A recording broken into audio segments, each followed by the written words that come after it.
Salut à toi, bienvenue sur l'Instant Vertical, le podcast qui pointe vers l'évidence de ce qui est déjà là.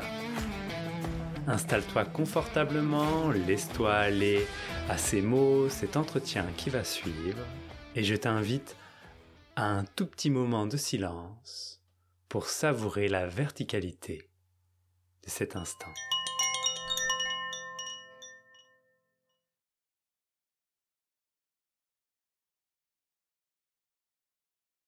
Bonjour, bienvenue dans l'Instant Vertical pour ce nouvel épisode. Aujourd'hui, j'accueille Lucie. Salut Lucie. Salut Benjamin. Et je t'accueille Lucie avec joie sur l'Instant Vertical. Je t'accueille pour parler avec toi du sujet très important évidemment, du soutien. Du soutien, de l'accompagnement. Qu'est-ce qui change avant, après l'éveil, dans la réalisation? Est-ce que ça change nos manières d'accompagner? Voilà, c'est ça un peu la thématique de la journée. Si je te présente vite fait, tu me diras si ça te parle. Tu pourras rajouter des trucs si tu veux. Donc, Lucie, toi, comme je disais, tu vis en Inde depuis une dizaine d'années. Tu habites à Rishikesh, non pas Rishikesh, tu habites à Benares, à Varanasi, dans le nord de Mhm. l'Inde, qui est la ville un peu centrale dans la spiritualité indienne. C'est bien ça, hein? Exactement. Ouais. Mhm. Avec le Gange, c'est là, c'est les fameuses photos qu'on voit beaucoup. Et toi, tu exerces en tant que thérapeute, qu'accompagnante, du coup, depuis aussi une dizaine d'années. Et tu accompagnes n'importe qui pour n'importe quel besoin, à n'importe quel âge. Voilà, tu prends tout le monde voilà, pour accompagner. Et tu partages également sur Instagram, sur la page L'être en lumière. Voilà, ça te parle? Exactement. Oui, c'est tout à fait ça. C'est tout à fait ça. Le petit sursaut Rishikesh, j'y suis passée, Ah oui. mais ce n'est pas là que j'habite, effectivement. Ouais, super. Et je te propose de commencer direct notre entretien donc sur cette dimension, cette question du soutien. Et Mhm. la première question que j'ai envie de te poser, toi, en tant qu'accompagnante, en quoi le soutien est-il central dans ta vie? En fait, si tu veux, c'est offrir un espace. Lorsqu'on est dans le soin, pour moi, c'est offrir un espace où l'autre personne va se sentir en pleine sécurité d'aborder absolument tout ce qui pourrait lui traverser l'esprit. Le soutien, pour moi, c'est vraiment être en présence d'amour. C'est une présence qui est neutre, mais voilà, c'est vraiment un espace qui s'ouvre où chacun peut venir déposer absolument tout, puisqu'il saura qu'il n'y a aucun endroit de jugement. Voilà, qui pourra intervenir. Et je trouve que c'est lorsque cet espace se déploie vraiment totalement qu'il se passe les plus belles choses. Parce qu'en fait, on s'autorise à aller observer vraiment ce qui se passe à l'intérieur et que c'est OK de découvrir des choses que nous, on pourrait juger comme justement non acceptables. Voilà, ce sont des choses qui peuvent arriver. Mais c'est lorsqu'on s'autorise à les observer avec neutralité, mais également dans cet espace d'amour, que ça peut vraiment en fait aller se décrocher, lâcher, s'effondrer et qu'on peut ensuite passer par autre chose. Ok, merci, c'est très clair. Je l'espère. Et donc, voilà, toi, tu t'as laissé, on va dire, ce soutien prendre la place dans ta vie. C'est aussi un peu devenu ta vie professionnelle. Tu parles d'accompagnement thérapeutique en tant que thérapeute holistique. Mhm. Est-ce que tu observes une différence entre la dimension du soutien et la dimension thérapeutique? En fait, moi, je peux dire que je connais finalement un peu les deux phases, c'est-à-dire la phase duel et la phase non duel, parce que lorsque j'ai commencé à exercer, donc il y a de ça maintenant une douzaine d'années déjà, les perceptions que j'avais de l'existence étaient duelles, c'est-à-dire il y a moi et le monde. Enfin, il y a Lucie et le monde dont je fais l'expérience. Donc tout était ramené à moi, au jeu. C'est ce qu'on fait tous majoritairement hein, lorsqu'on arrive sur la planète Terre dans l'incarnation. Et donc forcément, à ces endroits, il y a beaucoup, beaucoup de jeux dans lesquels on se laisse attraper. Et lorsque j'exerçais par ce biais-là, il y avait effectivement beaucoup plus l'idée de la résolution des jeux et aussi de la compréhension, tu vois, c'est-à-dire pourquoi je suis là-dedans, qu'est-ce Hmm. que je suis en train de faire, et puis tout ceci teinté bien sûr du bien et du mal. le bien, le mal, la lumière, l'ombre, c'est bien, c'est pas bien, voilà, qui est de la même manière profondément normal, puisque c'est par ce biais-là hein, qu'on démarre l'existence. Et lorsqu'il y a eu l'expérience d'éveil, il y a de ça bientôt 3 ans, en fait, tout ceci a disparu. C'est-à-dire que le regard s'est placé dans quelque chose de beaucoup plus global. On ne peut pas dire ça mieux. C'est-à-dire que ça fait un dézoom gigantesque. Et il y a eu vraiment ce regard d'amour qui est arrivé à l'intérieur. C'est-à-dire que je ne sais pas comment le décrire mieux, mais constamment à l'intérieur de Lucie, ça sourit, ça se réjouit de faire l'existence de la vie. Et à partir de ça, quand on dézoome autant, eh bien le soutien, en fait, il prend sa place là pour moi, puisqu'on n'est plus dans les jeux, justement, du il y a moi et le monde. On est plutôt, comme je le disais tout à l'heure, de revenir à cet espace de OK, on se laisse attraper par la vie, mais en fait, on peut être présent pour se rendre compte de ce qu'on est en train de juste faire et pouvoir le laisser aller, quoi. Et donc, naturellement, la position par rapport aux soins change totalement. Et c'est pour ça que le terme thérapie en tant que tel, moi, typiquement, ne me parle pas spécifiquement parce que je sais bien que ce n'est pas Lucie qui fait, ce n'est pas Lucie qui intervient, c'est vraiment ça traverse pour aller proposer quelque chose. Hmm. Oui, donc quand tu parles de présence, d'amour, qui est cette dimension du soutien, quand tu parles de, voilà, à partir du moment où ça te traverse, c'est vraiment un amour total. Alors que s'il y a une personne qui accompagne thérapeutiquement, eh bien, un accompagnement duel. Voilà. Bah, pardon. Mais il est certain que pour l'avoir expérimenté au début, hein, justement lorsque je travaillais, euh, je peux le dire avec le recul et justement sans jugement, mais je ne pense pas qu'il y avait une neutralité absolue. C'est-à-dire qu'il y avait une Hmm. neutralité, mais qui pouvait être légèrement relative, puisqu'il y avait encore du Lucie en présence. Il y avait encore du regard Lucie dans comment elle percevait les choses et le monde. Donc forcément, ça teinte. Et ça, c'est pas nécessairement fait de manière consciente. Voilà, et ça, c'est ce qui peut amener une différence en fait. Parce que lorsqu'on revient dans cet espace de pleine présence qui, voilà, qui a été manifesté et découvert finalement il y a 3 ans, à ma plus grande surprise, effectivement, Lucie n'y est plus. Plus du tout dans le regard. Quand je parlais tout à l'heure de non-jugement, c'est que vraiment, et je le dis du fond du cœur, mais peu importe ce qu'on me propose, ouais, il n'y a pas de réaction intérieure, je peux tout entendre, c'est véridique. Voilà, on peut me parler de tout, il n'y aura pas de réaction à ça, tu vois, dans un sens de jugement quelconque. Il n'y a pas de couleur, il y a ah d'accord, il se passe ça, très bien. Et ben voyons ce que ça amène, voyons vers quoi ça nous emmène également. Mais il n'y a plus du tout d'avis personnel. Voilà, c'est peut-être comme ça qu'on pourrait le Hmm. dire finalement. Oui, il n'y a pas ce fameux transfert thérapeutique qui est souvent évoqué, on va dire, dans les accompagnants. Oui, oui, c'est ça. Oui, alors c'est vrai que le côté miroir, etc., a disparu. Et, et effectivement, je trouve aussi, de fait, de la même manière, parce que c'est l'expérience vécue ici, que ça déploie vraiment des choses de manière beaucoup plus vaste, beaucoup plus large. Et c'est beaucoup plus joyeux et beaucoup plus doux, finalement, parce que vu que le moi, Lucie, n'est plus là, ça laisse l'espace pour tout le reste. Et je trouve que c'est encore peut-être plus aidant pour la personne en face, parce qu'on sort justement de cette idée de moi et le monde, tu vois, qui forcément par définition amène une vision limitée, limitante. À partir du moment où le regard, c'est un regard je, un regard Lucie, la vision va être limitée, limitante. De la même manière, c'est normal, l'expérience du monde se fait comme cela, hein. On n'est pas du tout au courant de tous les facteurs en présence à tous les instants. Hmm. Et, euh, et donc, de fait, si on prend ça, comme j'ai pu faire des séances par le biais Lucie, il y avait nécessairement, logiquement, une limite qui se plaçait dans le regard que je pouvais avoir et aussi certainement dans ce qui pouvait être capté, disons, par rapport à ce qui devait traverser pour la personne en face. Là, désormais, peut-être que le mot qui résume le plus, en fait, c'est la transparence. Tu vois, il y a vraiment cette Hmm. idée qui serait une transparence, voilà, quelque chose, ce que ça me met comme image dans la tête, tu vois, ce serait la vitre qui reflète le prisme des couleurs. Mais voilà, la fenêtre, elle est juste là, mais il n'y a pas d'impureté, pas de choses qui viennent entraver cette lumière qui traverse ou ce rayon, ou peu importe comment on va le nommer, mais c'est vraiment ça.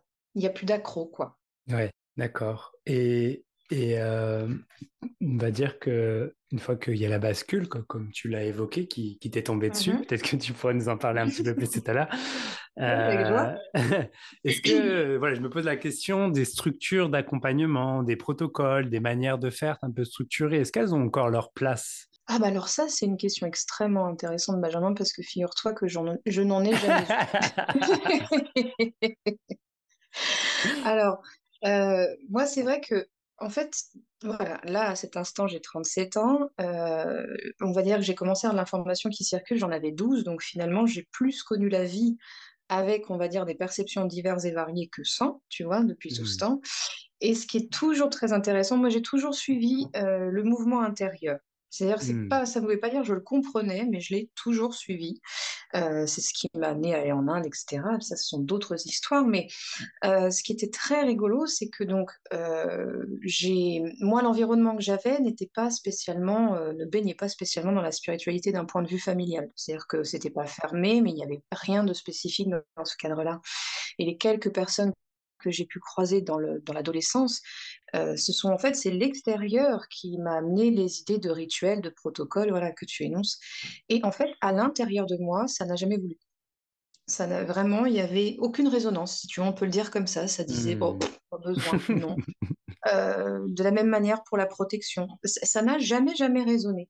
Donc ça, c'est quelque part finalement quelque chose que je n'ai jamais proposé aux gens. Tu vois, j'ai souvenir, j'ai toujours dit aux gens, mais je n'ai pas de rituel, j'ai pas de protocole, ça veut pas, tu vois. Et de Hmm. la même manière, comme je n'ai jamais pu apprendre, disons-le de cette manière, d'un point de vue livre, chose à écouter, comme je te disais, voilà, j'ai toujours suivi cet élan intérieur, et l'élan intérieur était, bah, tu es ce que tu es à l'instant et voilà ce qu'il en est. Et il n'y avait aucun ajout. Donc, je n'ai jamais été ritualisée dans le sens d'habitude, de choses à faire spécifiques. Ça n'a jamais été présent. Et déjà que ça n'était pas présent, alors c'est sûr, quand tu la bascules, s'il restait une vague bribe de pensée à ce sujet, tu vois, qui était déjà honnêtement très, très peu en présence, bah alors là, foup, portée disparue.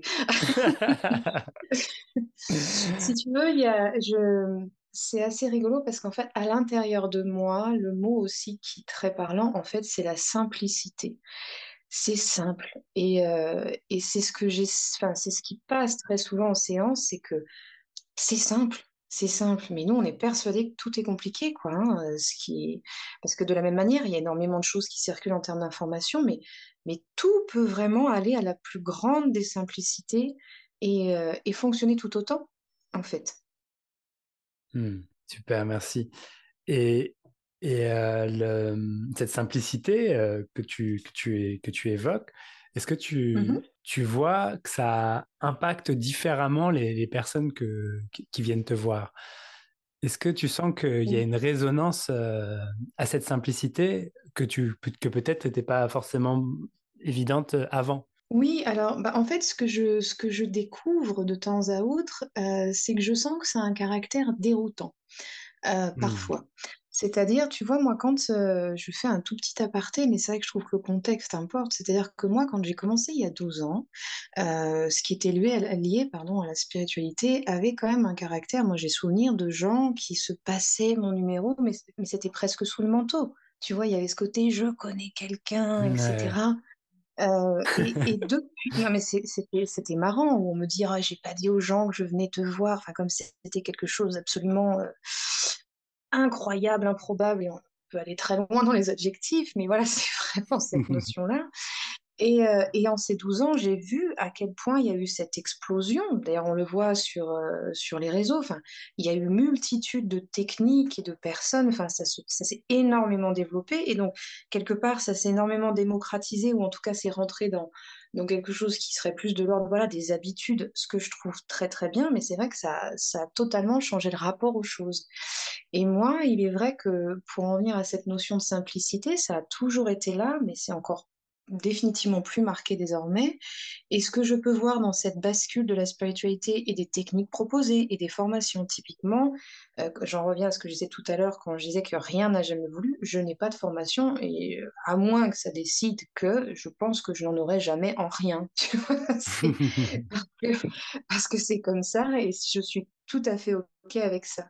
Mais de fait, voilà, cette simplicité, c'est vrai qu'elle peut dérouter parce que avec donc tout ce qui s'est généré désormais, les gens ont pris une habitude différente, justement, de quelqu'un qui aura une formation, une Ouais. certification, tu vois? Hmm. Hem Et quand les personnes peuvent avoir l'habitude de travailler avec d'autres personnes, donc dont je ne peux absolument pas parler puisque, bah, je ne connais pas leurs pratiques, leur approche et cetera, hein, tu vois?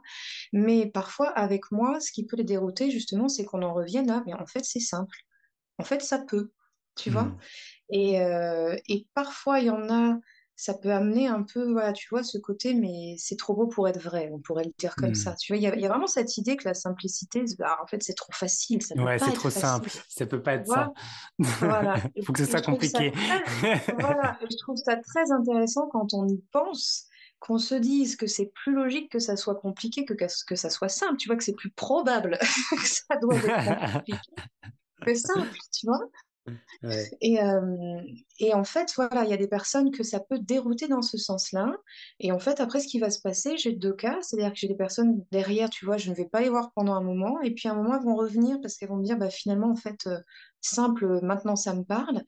Et pour la très grande majorité, en fait, par contre, simple, tout de suite, bah, on se retrouve dans cette simplicité. Tu vois, dans Hmm. cette simplicité, dans cette présence de cœur, parce que c'est super fluide, de fait. Tu vois, c'est vraiment comme je disais tout à l'heure, cet espace, il se crée. Le simple, bah, il s'invite naturellement parce que c'est ce qu'il est. Et justement, elles arrivent avec les idées de compliqué, de difficile. Et tout ceci s'effondre au fur et à mesure, quoi. Et ça devient, et il se passe de fait des choses absolument merveilleuses, ça c'est sûr. Merci, merci. Bon, ça me parle ce que tu évoques, hein. Mmh. Je suis en plein miroir là. Bien chanté, avec plaisir. Non, ça me parle vraiment cette notion de simplicité, d'apporter la simplicité, enfin pas de l'apporter, juste de l'incarner, de la laisser être et de voir que au final Bah, le c'est simple suffit, qu'il n'y a pas besoin de passer par du compliqué et en c'est ce fait, qui c'est pour complique, moi, c'est ce qui bloque. ouais, c'est presque Mm. pour moi de l'ordre de la redécouverte, en fait. Tu vois? C'est Mm. souvent ce qui est énoncé en séance, c'est on redécouvre.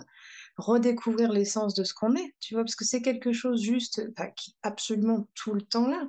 C'est simplement que c'est pas contacté, tu vois? Que c'est pas réalisé, Ouais, ouais, c'est carrément. pas pour moi, voilà, c'est pour ça que je dis que c'est pas redécouvert, tu vois? Donc oui, oui, c'est même pas quelque chose à chercher pour moi, tu vois? Ou à réfléchir ou à mettre en place. C'est plutôt que quand s'effondrent les croyances liées aux problématiques et aux compliqués, tu vois, quand quelqu'un me dit: «Bah, j'ai un problème», je dis: «Mais de fait d'énoncer qu'il y ait un problème, ça va amener l'idée qu'il faut une solution», Mais oui, tu vois? évidemment.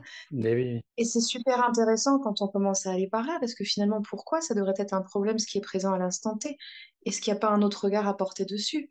Tu vois, voilà, c'est en ça, en fait, que les choses s'effondrent derrière, parce que, bah oui, s'il y a plus le problème, ne reste plus que ce qui est présent. Si ce qui est présent est accueilli, pouf, bah ça y est, c'est fini. Et Mm. donc on en revient à: «C'est simple». Ça commence avec c'est simple et ça termine par c'est simple. Exactement, ça l'a toujours été. Ok, super, merci beaucoup. Ouais, est-ce que dans tes accompagnements, tu vois, quand du coup, en revenant à cette simplicité toute simple, quand elle a laissé qu'elle puisse réapparaître d'elle-même, est-ce que tu Oui. vois la résonance en termes d'éveil de la conscience? Ouais, je vais le poser ça comme ça. Est-ce que tu Mmh. vois une résonance en termes d'éveil de la conscience juste parce que la simplicité est là? Et alors que peut-être que les personnes qui arrivent ne se posent même pas la question ou imaginent que c'est pas pour elles ou que ce serait plus Mmh mh. tard ou quoi Mmh. que ce soit. Est-ce que tu observes ça? Alors, c'est extrêmement intéressant ta question parce que, le l'expérience d'éveil faite ici m'a montré qu'en fait, de nouveau, ça n'a rien à voir avec Lucie. Tu vois? C'est Hmm. pareil, c'est pas une recherche, c'est pas une action, c'est pas Hmm. un travail, c'est voilà, ça se reconscientise, ça décide et cetera. Et de nouveau, quand je disais tout à l'heure que parfois c'est absolument merveilleux ce qui se passe, c'est que effectivement, comme tu m'as très bien présenté, n'importe qui peut venir me voir pour n'importe quoi. Ça, c'est la plus pure des vérités. Et donc c'est vrai que, en fait, en séance, tu vois, on va partir finalement, de ce qui se passe dans la matière. Tu vois, on parle donc de cette problématique, voilà, de pourquoi la personne vient. Et de nouveau, ça dézoome très rapidement. euh, Comme on le disait, dans ce cadre de simplicité, c'est parfois très impressionnant comment, en fait, en face, ça vient bouger parce que de nouveau, le regard est très profondément bousculé. Tu vois, j'en revenais tout à l'heure à un regard de personnalité lucide, pas forcément un regard limité, limitant. En fait, finalement, on pourrait dire simplement, voilà, on a des œillères, tu vois, qui nous font faire l'expérience du monde régulièrement. Je vais prendre un exemple très simple. L'univers, même si je cherche à me le représenter, je n'en aurai qu'une extrême vague idée, puisque mon Hmm. mental ne peut pas se rendre compte, tu vois, pas Bien se sûr. représenter le monde. Hmm. Donc, par définition, quand je dis les œillères, c'est ça la limite pour moi. Elle est naturelle, elle est normale et c'est OK. Mais effectivement, on reste dans quelque chose qui va être très restreint tout le temps. Et quand on arrive sur ces séances et qu'il y a ces espaces pour juste dire, en fait, et donc, euh, pour en revenir à cet espace restreint, c'est dans l'espace restreint, tu vois, finalement, que les problématiques existent. En fait, c'est ça, si vraiment on y pense un peu. Et quand il y a ce cadre qui se pose de présence au-dedans, qui de nouveau n'a rien à voir avec Lucie, c'est là, ça se place, le cadre est offert, on revient au simple. Donc, tout ce qui était de l'ordre de la problématique dans le cadre restreint, voilà, quand je parle de dézoom, tu vois, c'est comme si d'un coup, ouf, on sortait du cadre restreint, tu vois, pour le ramener à ce qu'il en est. Effectivement, là, parfois, c'est merveilleux parce que, je veux dire, la problématique de laquelle on est parti, ça peut emmener sur des choses, tu vois, qui peuvent aller beaucoup, beaucoup plus loin et qui vont surprendre la personne qui vient en séance, la première finalement. C'est ce que tu disais dans ta question, c'est-à-dire que c'est même pas forcément des choses qu'elle attend, qu'elle recherche ou qui ont fait partie des choses qui l'ont effleuré l'esprit ou même Hmm. auxquelles elle s'intéresse. Donc après, c'est vraiment toujours pareil, de toute façon, une séance se passe ce qui doit comme ça doit, parce que c'est comme ça que c'est, tu vois.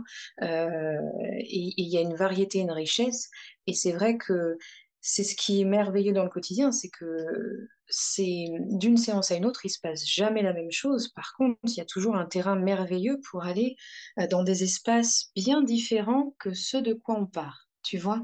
C'est-à-dire sortir de ce fameux espace restreint et boum, aller sur quelque chose de ouais, totalement, totalement différent. Et c'est ça qui est si beau à voir, en fait, hein. Moi, je vois des personnes qui font des... Les termes, tu vois, de transformation, progrès, etc., c'est pas du tout des termes que j'emploie parce que, de nouveau, pour moi, voilà, on est dans matière avec l'idée qu'il faudrait être mieux que ce qu'on est à l'instant, alors qu'à l'instant, c'est parfait comme c'est. Mais c'est vrai que parfois, tu vois le terme de transformation, là, je le vois plus dans le changement de regard, justement. Où tu vois, il y a quelqu'un qui vient avec un certain regard par rapport à ce qu'il en est de son existence, et à la fin de la séance, clac, tu vois, ça fait un switch incroyable, quoi, et merveilleux à voir et à observer. Et effectivement, de fait, ça va transformer le quotidien qu'ils vivent, puisque le regard change. Donc forcément, ce qui se manifeste change également. Hmm. Merci, merci pour ta réponse. Et je vais te poser la question suivante. Est-ce que selon toi, je vais parler de ce soutien conscient pour essayer de lui mettre un mot, pour Bien essayer sûr. de lui mettre une nouvelle étiquette. Mais oui, Voilà, donc une ce définition. Est-ce que ce soutien conscient, pour toi, il s'adapterait à toute forme d'accompagnement, à tout domaine d'accompagnement également, d'être humain à être humain, par exemple? Écoute, moi, j'aurais envie de te dire que je pense que oui, parce que tu vois, finalement, c'est merveilleux tes questions, Benjamin. Ça me fait réfléchir à des choses auxquelles je ne réfléchissais pas du tout. Je te remercie pour cela. Mais en fait, la seule chose qui viendrait là, c'est que, tu sais, ce qui se passe en séance, en fait, ne change pas du tout de ma manière de vivre le quotidien. Tu vois?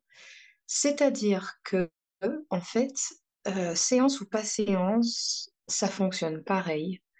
Et, et c'est pareil, c'est pas dans un sens d'une recherche, et ça, je tiens à le préciser. C'est pas une envie de Lucie de se dire, tiens, ce serait bien que je prenne cette posture-là, tu vois, pour éventuellement aider les personnes que je peux croiser. C'est vraiment, ça n'a rien à voir avec Lucie. comme je le disais tout à l'heure, l'intérieur se réjouit de l'expérience incarnation. Et il y a une joie en présence qui est innommable. Voilà, c'est là qu'on rentre dans les limites de vocabulaire à mon sens. Et il y a un sourire permanent à ce qui se présente.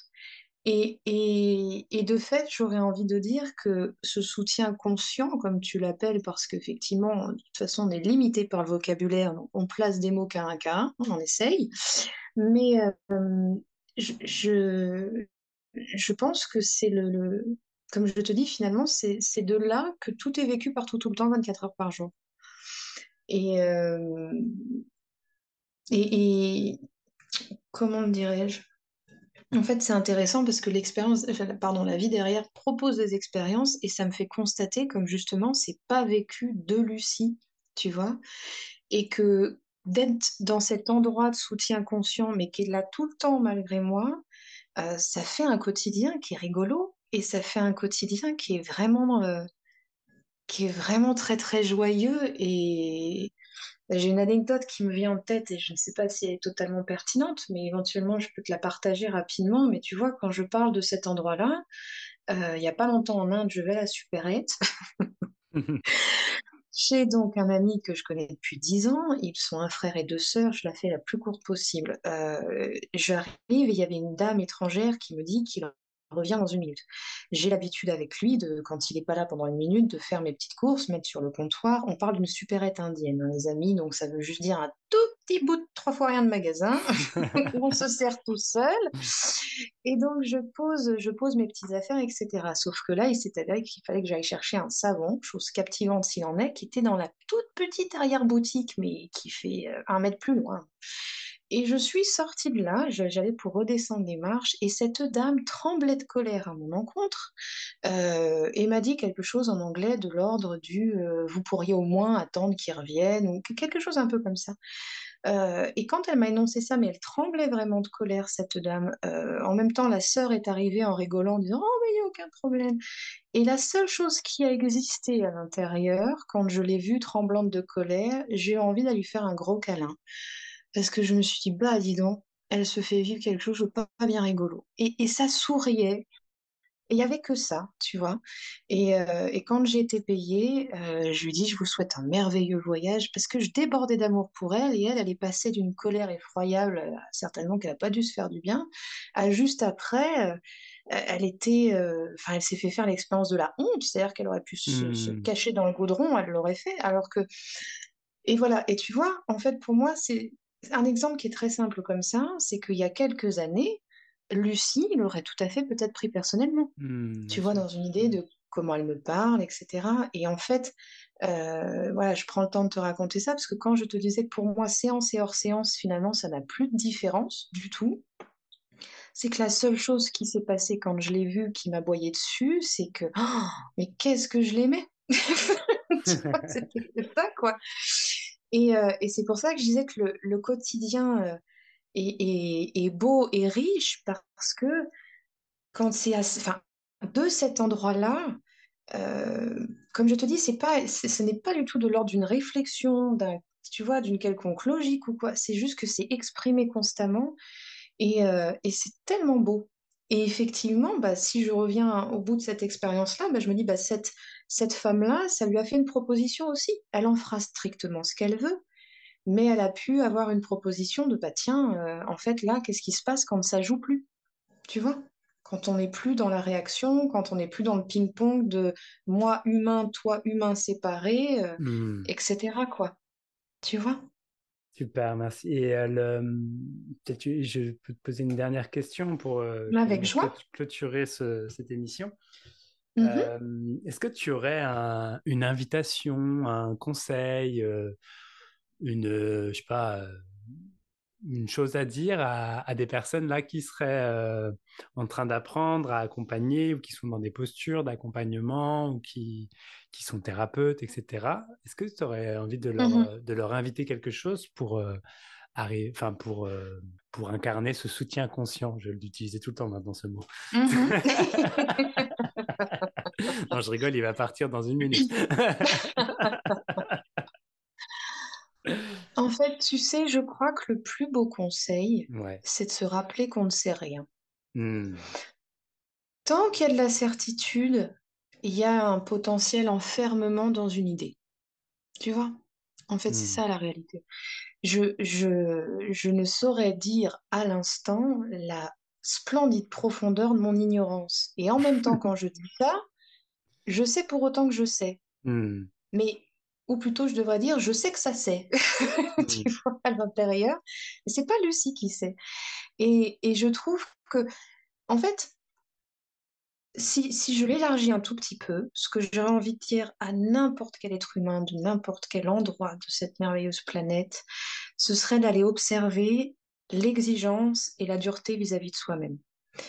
Parce qu'en fait, ça part de là. Ça part de il faut bien faire, tu vois? Ça part Hmm. de il faut, je dois. Et en fait, quand tu peux t'autoriser à l'instant, chaque accompagnant, quelque type que ce soit, quelque technique que ce soit, le plus beau à faire, c'est pouvoir respecter là où on s'en trouve lorsqu'on s'en trouve. Tu vois? C'est-à-dire de bah, là, à l'instant, je fonctionne avec ces schémas de croyance. Bah, c'est OK. Hmm. Si c'est ce que c'est à l'instant, ça ne peut pas être autre chose que ça. Et donc, en fait, tu vois, moi, je le répète toujours en séance, c'est respecter le rythme intérieur. C'est juste de se dire, bah, à l'instant, et tu vois, je te le dis, j'ai les poils qui se dressent partout, donc ça, c'est qu'on est toujours en plein dedans. Aucun doute. Voilà, donc on est bien sur le bon mot de la fin. Tout le monde est d'accord, je suis surgelée. Euh,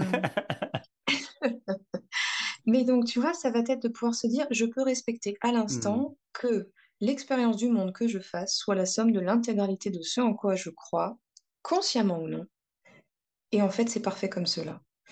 Et juste d'amener ce que je disais juste avant d'ouverture, de se rappeler qu'en fait, enfin, quoi que ce soit qu'on puisse croire, c'est jamais vraiment tout à fait ça. Tu vois? J'en reviens à cette vision restreinte que l'on a, tu vois, on peut croire à énormément de choses, mais ce sera jamais ce qu'il en est vraiment. Et donc, si on part de je respecte tout ce que je crois à l'instant, c'est-à-dire je vais pas lutter contre, je vais pas essayer de m'en débarrasser, tu vois, je vais juste prendre ce que c'est là à l'instant pour ce que c'est, parce que ça peut pas être autre chose. En me rappelant simplement, tu vois, pour moi, c'est l'ouverture de porte. C'est ce que j'ai tendance à dire aux gens en séance, c'est qu'on ouvre la porte de la dualité vers, tu vois, la non-dualité. L'ouverture de porte, c'est juste de se dire, il y a tout ce que je crois là, c'est complètement OK, c'est pas autre chose que ça. Et l'ouverture, c'est, ben, je me rappelle que quoi que ce soit que je puisse croire, eh ben, c'est pas la réalité. Il y a autre chose. Hmm. Et en fait, pour moi, ça, c'est peut-être le plus, j'aurais envie de dire, le plus équilibré, tu vois? C'est, je suis totalement ce que je suis à tous les instants en me rappelant qu'il y a toujours autre chose. Et à partir de là, on avance, quoi.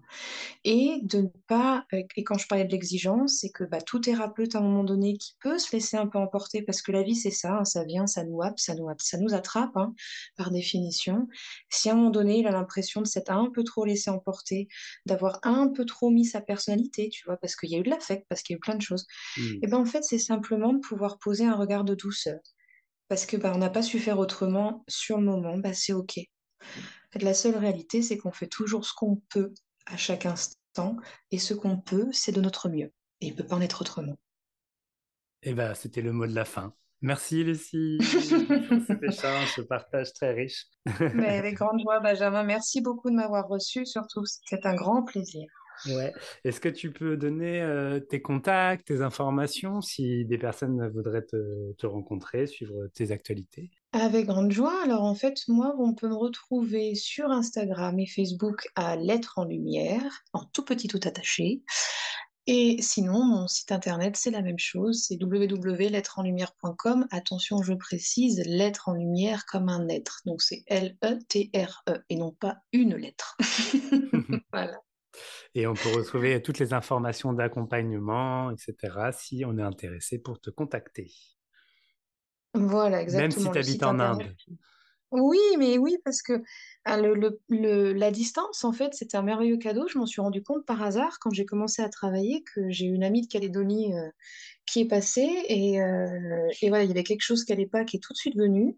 Et j'étais ravie que la vie m'offre d'être affranchie de la géographie. C'est-à-dire que peu importe où je me trouve et peu importe où se trouvent les gens, Voilà, on peut faire ces partages ensemble. Et donc le site permet de faire les petites réservations et d'avoir un petit résumé sur la ville aussi, hein, en très bref. Et Lettre en Lumière, l'Instagram, c'est vraiment pour permettre de partager tout ce qu'on évoque en fait régulièrement en séance, de pouvoir le mettre à disposition de tout le monde. Voilà, c'est des petites propositions. Moi, j'aime bien dire ça parce que pour moi, ce n'est que ça. On peut faire des propositions et puis après, chacun en prend en fonction de comment ça résonne pour lui. Donc l'être en lumière vit pour cela et c'est aussi un très très bel endroit avec de très beaux échanges en fait. C'est ce que j'aime beaucoup, c'est-à-dire que ça me permet moi de vraiment discuter avec tout le monde et voilà, et d'aborder des thématiques quand il y a besoin, de donner moi des perspectives, etc. Donc l'être en lumière est là pour ça, cher Benjamin. Eh ben, merci ici encore une fois. Merci d'avoir Avec écouté grand joie. ce podcast. Et puis, c'était une joie de te rencontrer. Et puis, au plaisir de remettre ça un de ces jours. Mais avec grand plaisir. Prenez soin tous. Merci, Lucie. À très vite. À très vite. Voilà, c'est terminé pour aujourd'hui. Vous pouvez retrouver l'Instant Vertical sur les réseaux sociaux. Instant-vertical sur Instagram et Facebook. Vous pouvez également déposer des commentaires ou des idées de sujets sur www.benjaminbouguier.fr/podcast. Il y a un questionnaire que vous pouvez remplir. On se retrouve lundi prochain pour un nouvel épisode. En attendant, je vous laisse savourer la verticalité de cet instant.